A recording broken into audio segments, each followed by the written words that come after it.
नमस्कार, मैं रचना शर्मा चढ़ती कला टाइम टीवी देख रहे सभी दर्शकों का स्वागत करती हूं। आप देख रहे हैं उत्तर प्रदेश के समाचार। उत्तर प्रदेश के मुख्यमंत्री योगी आदित्यनाथ आज शुक्रवार को अयोध्या और बस्ती जिले के दौरे पर पहुंचे। इस दौरान सीएम योगी ने दोनों जिलों में कुल 937 करोड़ रुपए से अधिक की 294 विकास परियोजनाओं का लोकार्पण और शिलान्यास किया। मुख्यमंत्री योगी आदित्यनाथ ने दोनों स्थानों पर जनसभाओं को भी संबोधित किया। इस दौरान सीएम ने विभिन्न सरकारी योजनाओं के लाभार्थियों को प्रमाण पत्र, स्वीकृति पत्र और सहायता सामग्री वितरित की। सबसे पहले मुख्यमंत्री अयोध्या जिले के सोहावल पहुंचे, जहां सीएम ने बीकापुर विधानसभा क्षेत्र के विधायक अमित सिंह चौहान के पिता एवं पूर्व मंत्री स्वर्गीय मुन्ना सिंह चौहान की प्रतिमा का अनावरण किया। इसके बाद मुख्यमंत्री ने 432 करोड़ 70 लाख रुपए की लागत वाली 217 विकास परियोजनाओं का लोकार्पण और शिलान्यास किया। इन परियोजनाओं में सड़क, स्वास्थ्य, शिक्षा और ग्रामीण बुनियादी ढांचे से जुड़े कई कार्य शामिल हैं। इसके बाद मुख्यमंत्री अयोध्या से बस्ती के लिए रवाना हुए और हरैया स्थित कस्तूरबा गांधी आवासीय विद्यालय पहुंच 27 करोड़ रुपए की लागत से बनने वाले मुख्यमंत्री कंपोजिट विद्यालय हरैया का भूमि पूजन किया। साथ ही विभिन्न विभागों की ओर से लगाई गई विकास और जनकल्याणकारी योजनाओं की प्रदर्शनी का भी अवलोकन किया। बस्ती में मुख्यमंत्री ने कप्तानगंज और हरैया विधानसभा क्षेत्रों के लिए 504 करोड़ 34 लाख रुपए की 70 विकास परियोजनाओं का लोकार्पण और शिलान्यास किया। बहनों और भाइयों, मनसा साफ हो तो कार्य अपने आप होते हैं, नीति स्पष्ट हो तो नियंता अपने आप सपोर्ट करता है, सहयोग करता है। आज वह अयोध्या में दिखाई देता है। प्रभु श्री राम की कृपा और पवन सुत हनुमान जी की भी असीम आशीर्वाद जब प्राप्त होता है तो अयोध्या के सारे काम अपने आप ही आगे बढ़ते हुए दिखाई देते हैं। कोई सोचता था अयोध्या में इंटरनेशनल एयरपोर्ट बन पाएगा? इस समाजवादी पार्टी के लोग विरोध करते थे, एयरपोर्ट के नाम पे गुमराह करते थे। आज महर्षि वाल्मीकि के नाम पर इंटरनेशनल एयरपोर्ट अयोध्या के साथ और देश के सभी प्रमुख शहरों के साथ अयोध्या का एयरपोर्ट जोड़ चुका है। सभी शहरों के साथ अयोध्या जुड़ चुकी है। आज जो अयोध्या का विरोध समाजवादी पार्टी और कांग्रेस के लोग कर रहे हैं, वे इसलिए विरोध कर रहे हैं, वे नहीं कर पाए थे, इसलिए बुरा लग रहा है कि महर्षि वाल्मीकि के नाम पर क्यों हो गया। उनको यही बुरा लग रहा है। अयोध्या में रेन बसेरा निषाद राज के नाम पर हो गए, निषाद राज गुहा के नाम पर। उनको यही बुरा लगता है कि निषाद राज के नाम पे वे नहीं कर पाए। अरे हमने तो निषाद राज के नाम पर रेन बसेरा यहां किए ही है। हमने श्रृंगवेरपुर में भगवान राम और निषाद राज के आपसी मिलन की भव्य प्रतिमा और स्मारक बना करके रखा हुआ है। जाके देखो तो कभी श्रृंगवेरपुर में, जिसको तुम कब्जा करवा रहे थे, वक्फ के नाम पर कब्जा करवा रहे थे, उस श्रृंगवेरपुर को डबल इंजन की भारतीय जनता पार्टी की सरकार ने आज सुंदरीकरण की नई मुहिम तक, नई ऊंचाई तक पहुंचाया है। बहनों और भाइयों, सबरी माता के नाम पर भोजनालय अयोध्या में। समरसता तो यह है जो डबल इंजन सरकार ने किया है, बिना भेदभाव के अयोध्या में भी दिखाई देता है। उत्तर प्रदेश के मुख्यमंत्री योगी आदित्यनाथ और भारतीय जनता पार्टी की प्रदेश इकाई के अध्यक्ष पंकज चौधरी समेत कई प्रमुख नेताओं ने आज रक्षा मंत्री राजनाथ सिंह के जन्मदिन पर उन्हें हार्दिक बधाई और शुभकामनाएं दी हैं। मुख्यमंत्री योगी आदित्यनाथ ने कहा कि प्रखर वक्ता और जनप्रिय राजनेता रक्षा मंत्री राजनाथ सिंह को जन्मदिन की हार्दिक बधाई। उन्होंने कहा कि आपका सरल व्यक्तित्व, विनम्र व्यवहार और राष्ट्रहित के प्रति अटूट समर्पण करोड़ों देशवासियों के लिए प्रेरणा का स्रोत है। सीएम योगी आदित्यनाथ ने कहा कि प्रभु श्री राम से आपके उत्तम स्वास्थ्य और दीर्घायु और यशस्वी जीवन की कामना है। इसके अलावा अलावा भाजपा प्रदेश अध्यक्ष पंकज चौधरी, उप मुख्यमंत्री केशव प्रसाद मौर्य, उप मुख्यमंत्री ब्रजेश पाठक समेत कई नेताओं ने रक्षा मंत्री राजनाथ सिंह को जन्मदिन की बधाई और शुभकामनाएं दी। उत्तर प्रदेश के रहने वाले सिंह ने राष्ट्रीय स्वयंसेवक संघ की छात्र शाखा अखिल भारतीय विद्यार्थी परिषद के सदस्य के रूप में राजनीति की शुरुआत की थी और फिर भाजपा की युवा शाखा में शामिल हो गए। सिंह की छवि एक गैर विवादास्पद नेता की है। चाहे सहयोगी दल हो या विपक्षी, पेचीदा मुद्दों पर आम सहमति बनाने के लिए वह अक्सर पार्टी की पसंद रहे हैं। वे वर्तमान में लोकसभा में लखनऊ संसदीय सीट का प्रतिनिधित्व करते हैं। देश के 13 राज्यों से प्राप्त शिकायतों के संबंध में पुलिस ने आगरा में लगभग 100 स्थानों पर एक साथ छापेमारी करने के बाद एक बड़े साइबर धोखाधड़ी नेटवर्क का खुलासा करने का दावा किया है। छापेमारी के दौरान 60 लोगों को हिरासत में लिया गया है। पुलिस उपायुक्त पश्चिमादित्य ने बताया कि विभिन्न राज्यों से प्राप्त साइबर धोखाधड़ी से संबंधित 178 शिकायतों के बाद यह अभियान शुरू किया गया और उन्होंने कहा कि शहर के 13 पुलिस थाना क्षेत्रों में एक साथ छापेमारी की गई और 60 लोगों को हिरासत में लिया गया। अधिकारी ने कहा कि प्रारंभिक पूछताछ से पता चला है कि नेटवर्क ने कथित तौर पर ऑनलाइन गेमिंग धोखाधड़ी और एटीएम कार्ड स्वैपिंग के माध्यम से पीड़ितों से लगभग 50 करोड़ रुपए की ठगी की है। पुलिस ने बताया कि हिरासत में लिए गए 2 लोगों से पूछताछ भी की जा रही है और विस्तृत जांच जारी है। पुलिस कमिश्नरेट आगरा में पुलिस आयुक्त महोदय के निर्देशन में साइबर अपराधियों के विरुद्ध एक अभियान चलाकर एक कार्रवाई की गई है, जिसमें कमिश्नरेट आगरा के तीनों जोनों की सर्विलांस एसओजी थाने की टीमों, साइबर सेल, साइबर थाना, काउंटर इंटेलिजेंस और साइबर सर्विलांस सभी टीमों ने जो साइबर अपराध से संबंधित शिकायतें हैं, लगभग ऐसी 178 शिकायतों को चिन्हित किया और उनका सत्यापन कर लगभग 100 जगह एक साथ दबिश दी गई, जिसमें लगभग 60 लोगों को पूछताछ हेतु थाने में अभिरक्षा में लिया गया है। इसमें कुल 16 थानों में मुकदमे पंजीकृत किए गए हैं और ये जो शिकायतें हैं जिनके क्रम में मुकदमे पंजीकृत किए हैं वो 13 राज्यों से संबंधित है।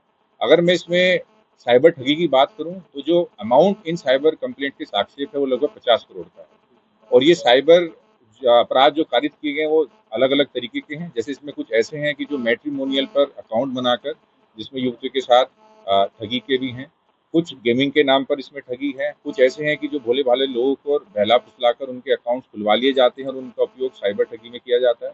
तो अलग अलग तरह के साइबर अपराध के क्रम में यह कार्रवाई की गई। सर, अगर विदेशों की बात करें तो पहले जिस तरीके से विदेशों में कनेक्शन पाया गया, इस बार भी ऐसा कुछ मिला है? देखिए, वो जांच का विषय है। क्योंकि एक डिजिटल प्लेटफॉर्म पर साइबर अपराध कारित किए जाते हैं तो उसके बैकवर्ड फॉरवर्ड लिंकेजेस देश और देश के बाहर भी होते हैं, तो उस पर भी कार्रवाई की जा रही है कि उसमें कोई सर्वर या फिर पैसे का जो ट्रांसफर है वो देश के बाहर भी हुआ है कि नहीं, उसके बारे में भी जांच की जा रही है। देखिए, अगर अकाउंट खुलवाने म्यूल अकाउंट के संबंध में बात करूं तो ये चीजें कोई फिक्स अमाउंट नहीं रहता, ये वरी करता है। कुछ लोगों को कम पैसे पर भी बहला फुसलाकर उनके नाम से अकाउंट खुलवा लिए जाते हैं, कुछ लोग प्रोफेशनली ज्यादा पैसे लेकर अकाउंट खुलवाते हैं।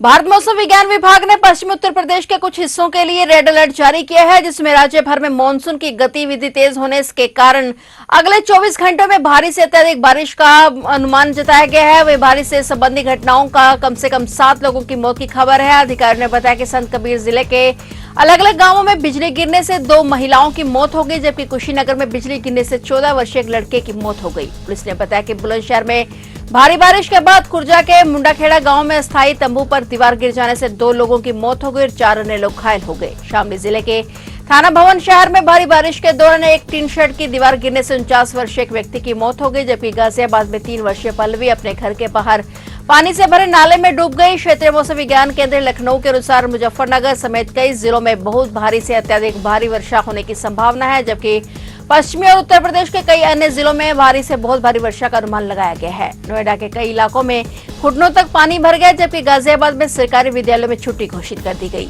मौसम विभाग ने कई जिलों में लोगों को सतर्क रहने की सलाह दी है। मुख्यमंत्री योगी आदित्यनाथ ने अतिवृष्टि और आकाशीय बिजली से हुई जन धन हानि का संज्ञान लिया। मृतकों के परिजनों के प्रति संवेदना जताते हुए उन्हें 24 घंटे में मुआवजा देने के निर्देश दिए गए। राम मंदिर चढ़ावा चोरी मामले में जेल भेजे गए गन्ना कर्मियों के अलावा अन्य सभी वही गन्ना कर्मी भी दान राशि का हिसाब किताब कर रहे हैं। ये सभी वही कर्मचारी हैं जिनको सैनिक सिक्योरिटी कंपनी की तरफ से हाउसकीपिंग के काम के लिए नियुक्त किया गया था। सवाल है कि आखिर इतनी बड़ी घटना होने के बावजूद इन सभी को क्यों नहीं बदला गया। दरअसल ट्रस्ट की सिफारिश पर 40 कर्मियों को आउटसोर्सिंग कंपनी के जरिए नियुक्त करने के लिए बैंक ने कंपनी को पत्र भेजा था। सैनिक सिक्योरिटी कंपनी ने सभी की नियुक्ति कर दी थी और नियुक्त किए गए कर्मियों को बतौर हाउसकीपिंग के काम के लिए रखा गया था, लेकिन वहां पर इन सभी को गन्ना जैसे संवेदनशील कामों में लगा दिया गया। सूत्रों के मुताबिक घटना का खुलासा होने और आरोपियों के जेल जाने के बाद अन्य किसी गन्ना कर्मी को नहीं हटाया गया। वे गन्ना के कार्य में लगे हुए हैं। सवाल है कि आखिर इन सभी को क्यों नहीं बदला गया, जिससे गन्ने की प्रक्रिया में पारदर्शिता लाई जा सके। अब तक नियमों को ताक पर रखकर गन्ना होती थी, अब बाकायदा तय ड्रेस में गन्ना कर्मी गन्ना कर रहे हैं और सभी बिना जेब वाले कपड़े पहन कर रहे हैं। वीडियोग्राफी भी कराई जा रही है, वहीं निगरानी बढ़ा दी गई है, लेकिन पूरे स्टाफ को बदला नहीं गया है। उत्तर प्रदेश विधानसभा चुनाव 2027 की सियासी बिसात बिछनी शुरू हो गई है। मिशन 2027 को फतेह करने के लिए समाजवादी पार्टी और कांग्रेस की इंडिया गठबंधन भले ही जमीनी रणनीति बनाने में जुटा हो, लेकिन जिले में इस गठबंधन ने सपा के स्थानीय नेताओं और टिकट के मजबूत दावेदारों की चिंताएं बढ़ा दी हैं। मेरठ दक्षिण, सिवाल खास और मेरठ कैंट जैसी महत्वपूर्ण सीटों पर समाजवादी पार्टी के भीतर टिकटार्थियों की लंबी फहरिस्त है, लेकिन गठबंधन के तहत इनमें से 2 सीटों के कांग्रेस के पाले में जाने की सुगबुगाहट ने अंदरूनी घमासान तेज कर दिया है। मेरठ दक्षिण, सिवाल खास और कैंट विधानसभा सीटों पर सपा के करीब 10 से अधिक नेता पिछले कई महीनों से जमीन तैयार करने में जुटे हुए हैं, लेकिन हालिया राजनीतिक घटनाक्रम और गठबंधन की सीटों के बंटवारे को लेकर आ रही खबरों ने नेताओं की नींद उड़ा दी है। अगर आगामी चुनाव में सपा कांग्रेस गठबंधन के साथ आसपा काशीराम भी शामिल होती है तो मेरठ की सिवाल खास और दक्षिण सीट पर चुनावी समीकरण पूरी तरह से बदल जाएंगे। देखना ये होगा कि सपा प्रमुख अखिलेश यादव और कांग्रेस आलाकमान मेरठ की इन हॉट सीटों पर क्या जिताऊ फॉर्मूला निकालते हैं। उत्तर प्रदेश में सोनभद्र जिले के पिपरी थाना क्षेत्र में एक हाईवा ट्रक के चपेट में आने से बाइक सवार 3 युवकों की मौके पर ही दर्दनाक मौत हो गई। पुलिस क्षेत्राधिकारी पिपरी हर्ष पांडे ने बताया कि मडैया गांव के समीप 3 युवक एक ही बाइक से मकरा की ओर जा रहे थे और इसी दौरान विपरीत दिशा से आ रहे तेज रफ्तार हाईवा ट्रक ने उनकी बाइक को टक्कर मार दी। टक्कर इतनी भीषण थी कि तीनों युवकों की घटनास्थल पर ही मौत हो गई। प्रत्यक्षदर्शियों के अनुसार हादसे के बाद एक युवक ट्रक के पहियों के नीचे आ गया, जिससे उसका शव बुरी तरह से क्षत-विक्षत हो गया। दुर्घटना के बाद क्षेत्र में अफरा तफरी मच गई और बड़ी संख्या में ग्रामीण मौके पर एकत्रित हो गए। सूचना मिलने पर पिपरी थाना पुलिस तुरंत घटनास्थल पर पहुंची। स्थानीय लोगों की मदद से तीनों शवों को कब्जे में लेकर हिंडाल को चिकित्सालय की मोर्चरी में रखवाया। पुलिस मामले की जांच में जुटी हुई है।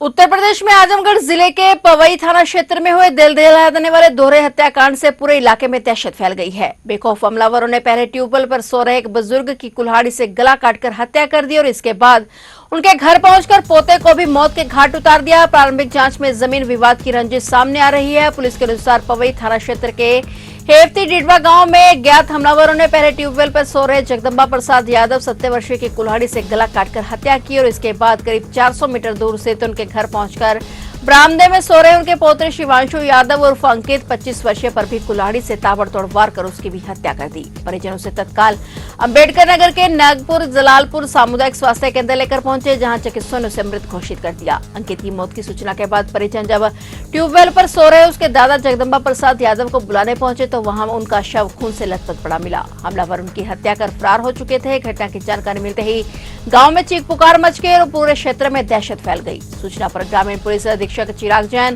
क्षेत्राधिकारी फूलपुर किरणपाल सिंह, फोरेंसिक टीम और डॉग स्क्वाड की टीमें मौके पर पहुंचकर घटनास्थल का निरीक्षण किया गया। पुलिस का कहना है कि जमीन विवाद समेत सभी पहलुओं पर गहनता से जांच जारी है और जल्दी घटना का खुलासा कर आरोपियों को गिरफ्तार कर लिया जाएगा। लगभग 2 बजे थाना पवई के अंतर्गत एक सूचना प्राप्त हुई थी कि एक व्यक्ति की गला रेतकर हत्या कर दी गई है। इस सूचना पर तत्काल प्रभाव से थाने की पुलिस, सीओ, आसपास के थानों की पुलिस और मुझे एडिशनल एसपी द्वारा भी घटनास्थल का निरीक्षण किया गया। मौके पर एक व्यक्ति की लाश पाई गई जिसको पोस्टमार्टम के लिए भिजवा दिया गया है।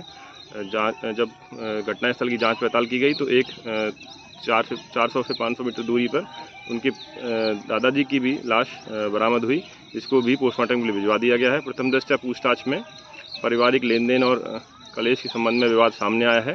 सभी तथ्यों की गहनता से जांच की जा रही है। मौके पर field unit, surveillance team, dog squad team, SOG team सभी मौजूद हैं। घटना की गहनता से जांच पड़ताल की जा रही है। जल्द से जल्द घटना का खुलासा किया जाएगा और दोषी के विरुद्ध सख्त कार्रवाई की जाएगी।